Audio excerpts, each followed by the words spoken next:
شادی کی پہلی رات گڑیا رات کو گھونگھٹ اوڑھے حویلی کے کمرے میں پریشانی کی عالم میں سہمی بیٹھی یاد کر رہی تھی جب چودھری صاحب یعنی اس کے تایا ابو اس کا اور اس کی چھوٹی بہن کا ہاتھ مانگنے آئے تھے۔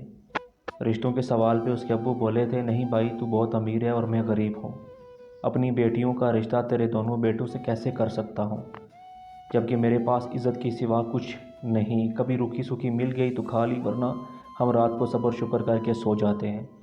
چودھری صاحب نے اپنے چھوٹے بھائی کا ہاتھ پکڑا اور دونوں ہاتھوں میں لے کر بولے، اوئے چھوٹے، کیا تجھے مجھ پر یقین نہیں ہے؟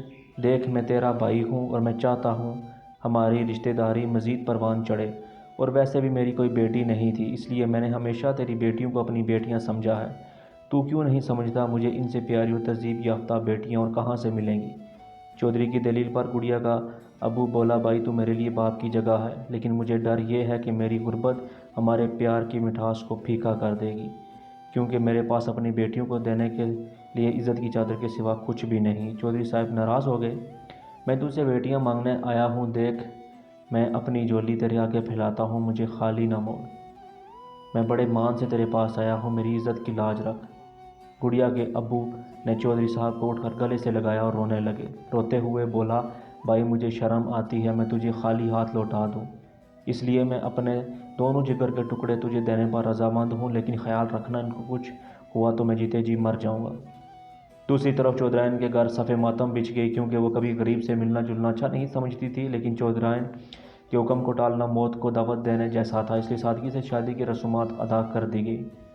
چودھرائن ہمیشہ اپنے بیٹوں کے کان بھرتی گئی، ان کمی کمینوں سے تمہاری شادی کر کے چودھری صاحب نے اچھا نہیں کیا، پورے گاؤں میں ہماری ناک کٹ گئی، اور تو اور عورتیں بھی باتیں بناتی ہیں کہ چودھری صاحب کو کسی نے رشتہ نہیں دیا اور اس لیے غریب کے گھر میں اپنی بیٹوں کی شادی کر دی۔ اب شادی کے بعد گڑیا اور اس کی بہن پر ہمیشہ ظلم کے پہاڑ توڑے جاتے، جب چودھری صاحب گھر نہ ہوتے تو تمام ملازموں کو چھٹی دی جاتی اور سارا کام ان دونوں بہنوں سے کروایا جاتا۔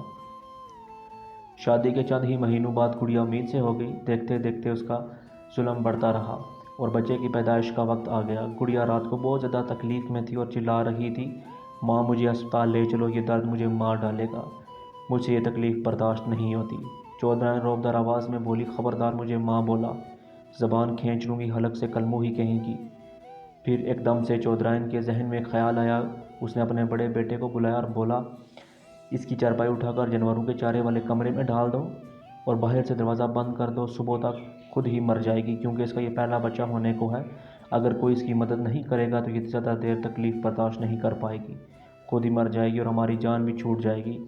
چودھرائن کے حکم پر چودھری کے بڑے بیٹے نے اپنی بیوی کی چارپائی اٹھا کر چارے والے کمرے میں بچھا دی اور باہر سے تالا لگا دیا۔ جون کی گرم ترین رات میں چارے سے نکلنے والی گرمی کی وجہ سے کمرے میں بہت زیادہ حبس تھا۔ گڑیا کا اپنا سانس رکتا ہوا معلوم ہوا۔ گڑیا پہل چیختی چلاتی رہی، میرا دم گھٹ رہا ہے، خدا را مجھے یہاں سے باہر نکالو، میں مر جاؤں گی۔ لیکن کسی نے نہ سنی، سب اپنے اپنے کمرے میں جا کر سو گئے، اب صبح تک یہ مر جائے گی۔ گڑیا کو معلوم ہوا کہ اب خدا کے سوا اس کا کوئی آسرا نہیں ہے۔ گڑیا اپنے سر سے چادر اتاری اور دونوں ہاتھوں سے پھیلا کر تکلیف کی حالت میں اللہ کو پکارنے لگی، اے میرے مالک مجھ پہ رحم، اے میرے پاک پروردگار میرے حال پر رحم فرما، مجھے تیرے سوا کوئی دوسرا نہیں سن سکتا، مجھ پر رحم فرما۔ آہستہ آہستہ گڑیا کی آواز دھیمی ہوتی چلی گئی۔ تہجد کے وقت بالکل خاموشی چھا گئی تھا۔ جا کر نوکرانی نے چودھرائن کو بتایا کہ اب کمرے سے کوئی آواز نہیں آ رہی۔ چودھرائن خوشی سے بولی، اس کا مطلب وہ سچ میں مر گئی، چلو اب تم بھی آرام سے سو جاؤ، صبح کو دروازہ کھولیں گے تاکہ کسی کو شک نہ ہو۔ صبح کو چودھرائن اپنے بیٹے کو ساتھ لے کر چارے والے کمرے میں گئی تاکہ گڑیا کی لاش کو باہر نکال سکیں۔ جب گڑیا کے شوہر نے کمرے کا دروازہ کھولا تو سب دیکھ کر حیران رہ گئے۔ ہم تو سمجھتے تھے یہ مر جائے گی، لیکن گڑیا تو اپنے بیٹے کو دودھ پلا رہی تھی۔ چودھرائن یہ دیکھ کر آگ بگولا ہو گئے اور گڑیا کو بالوں سے پکڑ کر کھینچتی ہوئی بولی، ارے کلموں کی، بتا کس نے تیری مدد کی؟ کمرے کی چابی تو میرے پاس تھی، پھر یہ بچہ کیسے پیدا ہوا؟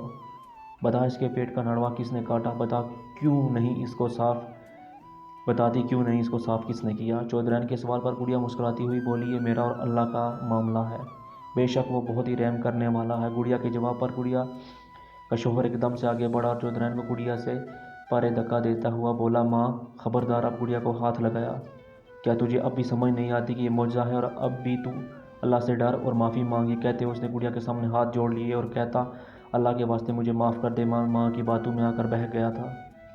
گڑیا اس کے ہاتھ پکڑتی ہوئی بولی، جا، تجھے اللہ کے لیے معاف کیا۔ کہتے ہیں اب بھی سارے گاؤں میں مشہور ہے کہ گڑیا نے فرشتے دیکھے۔